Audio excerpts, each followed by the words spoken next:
శ్రీ మహాగణాధిపతయే నమః. శ్రీమాత్రే నమః. మాచిరాజు భక్తి ప్రేక్షకులందరికీ నమస్కారం.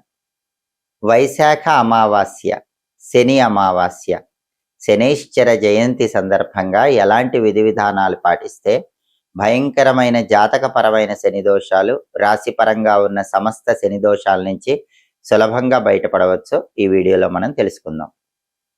వైశాఖ మాసంలో వచ్చే అమావాస్య తిథి చాలా శక్తివంతమైనది. ఈ అమావాస్య శనివారంతో కలిసి వచ్చినప్పుడు దాన్ని శని అమావాస్య అనే పేరుతో పిలుస్తారు. మే 16వ తేదీ శనివారం వైశాఖ అమావాస్య అంటే శని అమావాస్య వచ్చింది. అయితే ఈ శని అమావాస్యకి ఇంకొక ప్రత్యేకత కూడా ఉంది. ఆ ప్రత్యేకత ఏంటంటే శనైశ్చర జయంతి. ఎందుకంటే పౌరాణిక గ్రంథాలు ఏం చెప్తున్నాయంటే వైశాఖ మాసంలో వచ్చే అమావాస్య తిథి నాడు నవగ్రహాలలో శనైశ్చరుడు జన్మించాడని పౌరాణిక గ్రంథాలు చెప్తున్నాయి. అంటే చాలా శక్తివంతమైన రోజు. ఎందుకంటే అమావాస్య శక్తివంతం, అందులోనూ విష్ణుమూర్తికి ఎంతో ఇష్టమైన వైశాఖ మాసంలో వచ్చే అమావాస్య కాబట్టి మరింత శక్తివంతం. ఆ అమావాస్య కూడా శనివారంతో కలిసి వచ్చి శని అమావాస్య అయింది కాబట్టి ఇంకా శక్తివంతం. ఆ శని అమావాస్య రోజే శనైశ్చర జయంతి వచ్చింది కాబట్టి మరింత శక్తివంతం. కాబట్టి సంవత్సరంలో ఏ రోజుకు లేని ఒక అద్భుతమైన ప్రత్యేకత, ప్రాధాన్యత మే 16వ తేదీ శనివారానికి ఉంది. ఆ రోజు అందరూ కూడా ఎవరైనా సరే జాతకంలో శని మహాదశ నడుస్తూ, శని అంతర్దశ నడుస్తూ ఇబ్బందులు ఎదుర్కొంటున్నా, రాశి పరంగా ఏలినాటి శని, అష్టమ శని, అర్ధాష్టమ శని, కంటక శని, సప్తమ శని, వ్యయ శని, ఇలా రకరకాలుగా గోచార పరంగా శని బాధలు ఎదుర్కొంటున్నా, వీటన్నిటి నుంచి బయటపడటానికి శని భగవానుడికి ప్రీతికరమైన ప్రత్యేకమైన విధి విధానాలు పాటించాలి. వాటిలో మొట్టమొదటి విధి విధానం ఏంటంటే ఉదయం పూట నవగ్రహ ఆలయానికి వెళ్ళి శనైశ్చరుడికి పూజ చేసుకోవటం. ఉదయం పూట నవగ్రహ ఆలయానికి వెళ్ళినప్పుడు శని విగ్రహానికి పూజ ఎలా చేయాలంటే శనైశ్చరుడికి నువ్వుల నూనెతో కానీ, కొబ్బరి నీళ్లతో కానీ, ఆవ నూనెతో కానీ అభిషేకం చేసుకోవాలి. శనైశ్చరుడికి నువ్వుల నూనెతో అభిషేకం చేస్తే అనారోగ్య సమస్యలన్నీ కూడా తొలగిపోతాయి. కొబ్బరి నీళ్లతో అభిషేకం చేస్తే ధనపరంగా మంచి ప్రయోజనాలు చేకూరతాయి. ఆవ నూనెతో అభిషేకం చేయటం ద్వారా దీర్ఘకాలికంగా ఉన్నటువంటి సమస్యలు, శత్రుబాధలు, దృష్టి దోషాలు వీటన్నిటి నుంచి బయటపడవచ్చు. కాబట్టి శనైశ్చర జయంతి రోజు శని విగ్రహానికి ఈ 3 ద్రవ్యాలలో ఏదో ఒక ద్రవ్యంతో అభిషేకం చేసుకోండి. శని భగవానుడికి నీలం రంగు పుష్పాలంటే చాలా ఇష్టం. కాబట్టి నవగ్రహ ఆలయానికి వెళ్ళేటప్పుడు కొన్ని నీలం రంగులో ఉన్న పుష్పాలు తీసుకుని వెళ్ళి నవగ్రహ ఆలయంలో శని విగ్రహం దగ్గర ఆ పుష్పాలు ఉంచి నమస్కారం చేసుకోండి. అలాగే శని భగవానుడికి జమ్మి ఆకులంటే ప్రీతిపాత్రం, రాళ్ల ఉప్పు అంటే ప్రీతిపాత్రం. కాబట్టి నవగ్రహ ఆలయంలో శని విగ్రహం దగ్గర ఒక పిడికెడు రాళ్ల ఉప్పు పాదాల చెంత ఉంచి నమస్కారం చేసుకోండి. అలాగే జమ్మి ఆకులు కొన్ని శని విగ్రహం పాదాల చెంత ఉంచి నమస్కారం చేసుకోండి. ఈ రెండిట్లో ఏది చేసినా సరే జాతక పరంగా కానీ, రాశి పరంగా కానీ ఉన్న శనిగ్రహ దోషాల నుంచి సులభంగా బయటపడవచ్చు. అలాగే శని భగవానుడి అనుగ్రహం కలగాలంటే ఒక నల్లటి వస్త్రాన్ని నవగ్రహ ఆలయంలో శని విగ్రహం దగ్గర సమర్పించి నమస్కారం చేసుకోండి.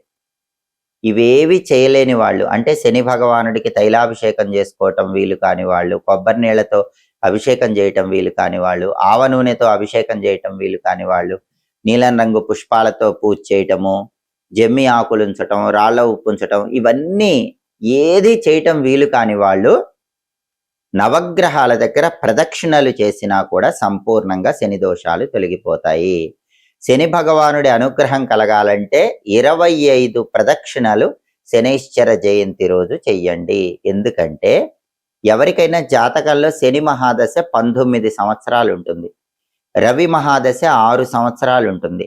ఏ గ్రహానికి ప్రదక్షిణలు చేస్తున్నా సూర్యుడికి సంబంధించిన ప్రదక్షిణలు కలుపుకొని చేస్తేనే ఫలితం పూర్తిగా ఉంటుంది. కాబట్టి శనికి 19, సూర్యుడికి 6, మొత్తం కలిపితే 19 + 6 25. కాబట్టి నవగ్రహాల చుట్టూ 25 ప్రదక్షిణలు చేస్తూ ఓం శం శనైశ్చరాయ నమః అనే మంత్రాన్ని మనసులో స్మరించుకోండి. ఇలా నవగ్రహ ప్రదక్షిణలు చేస్తే కూడా సంపూర్ణంగా శని భగవానుడి అనుగ్రహం కలుగుతుంది. అలాగే శని అమావాస్య రోజు ఉదయం 6 గంటల నుంచి 7 గంటల మధ్యలో కానీ, మధ్యాహ్నం 1 గంట నుంచి 2 గంటల మధ్యలో కానీ, రాత్రి 8 నుంచి 9 మధ్యలో కానీ 1.25 కేజీ నల్ల నువ్వులు నల్లటి వస్త్రంలో మూటగట్టి దేవాలయ ప్రాంగణంలో బ్రాహ్మణుడికి దానం ఇవ్వండి. ఇలా దానం ఇచ్చినా కూడా శని దోషాలు తొలగిపోతాయి. ఇంకా మీకు వీలైతే కేజింబావు నల్ల నువ్వులు, 1 ఇనుప మేకు, కొద్దిగా దూది, 1/2 కిలో పెసరపప్పు, వీటన్నిటినీ నల్లటి వస్త్రంలో మూటగట్టి దానం ఇవ్వండి. ఇది ఇంకా శక్తివంతమైన శని దానం అవుతుంది. దీనివల్ల సంపూర్ణంగా శని దోషాల నుంచి బయటపడవచ్చు. అయితే కొంతమంది దేవాలయానికి వెళ్ళలేని వాళ్ళు ఉంటారు. వాళ్ళు ఏం చేయాలి అంటే, శని అమావాస్య రోజు మీ ఇంట్లోనే స్నానం చేసిన తర్వాత హాల్లో పడమర దిక్కులో ఒక ప్రత్యేకమైన దీపం వెలిగించుకోండి. ఎందుకంటే శని భగవానుడికి ఇష్టమైన దిక్కు పడమర దిక్కు.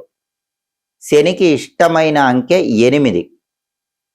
కాబట్టి శని అమావాస్య రోజు మీ గృహంలో హాల్లో పడమర దిక్కులో ఒక మట్టి ప్రమిదలో ఇంకొక మట్టి ప్రమిద ఉంచి నువ్వుల నూనె పోసి 8 ఒత్తులు కలిపి ఒక ఒత్తిగా చేసి ఆ ఒత్తి పడమర దిక్కు వైపు వెలిగేలా దీపాన్ని వెలిగించాలి.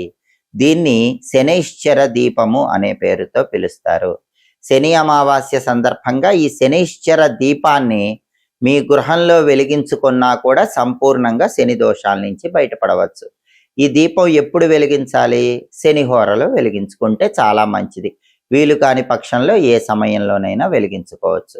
ఉదయం 6 నుంచి 7 మధ్యలో శని హోరలో కానీ, రాత్రి 8 నుంచి 9 మధ్యలో శని హోరలో కానీ ఈ శనైశ్చర దీపాన్ని ఇంట్లో హాల్లో వెలిగించుకోండి. పడమర దిక్కులో వెలిగేలా చూసుకోండి. దానివల్ల కూడా సంపూర్ణమైన శుభ ఫలితాలు చేకూరతాయి.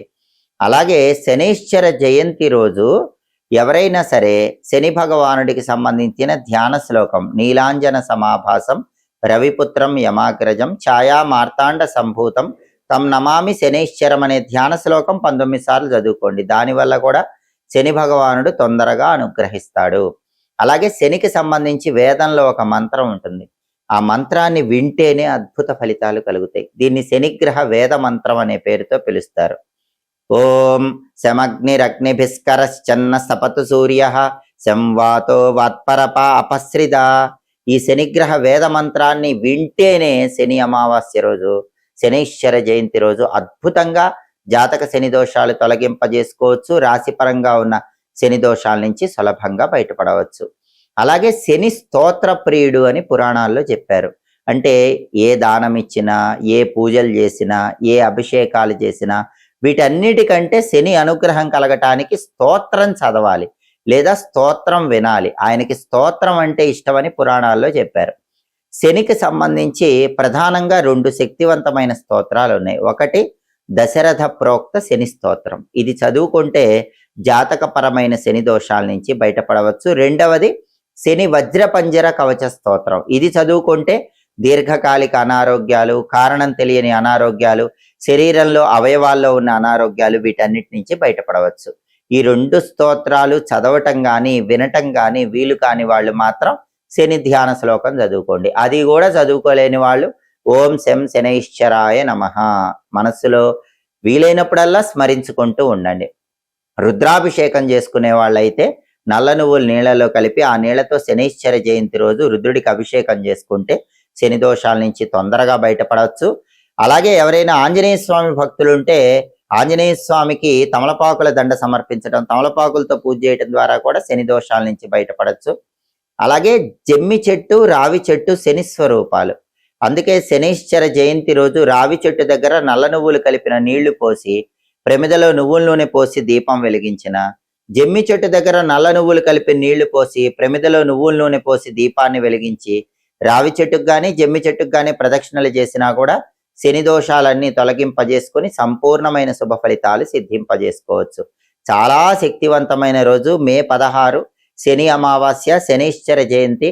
ఈ అవకాశాన్ని సద్వినియోగం చేసుకుని ఈ విధి విధానాలు పాటించండి. సంపూర్ణంగా శని బాధల నుంచి బయటపడండి. ఎప్పటికప్పుడు పండుగల సందర్భంగా ఆసక్తికరమైన విశేషాంశాలు తెలుసుకోవాలనుకుంటున్నారా? పండుగల సందర్భంగా జాతకపరంగా ఉన్న దోషాల తీవ్రత తగ్గింపజేసుకోవటానికి ఏ పూజలు చేసుకోవాలో తెలుసుకోవాలనుకుంటున్నారా? పండుగల సందర్భంగా రాశిపరంగా ఆచరించాల్సిన విధి విధానాల గురించి తెలుసుకోవాలనుకుంటున్నారా?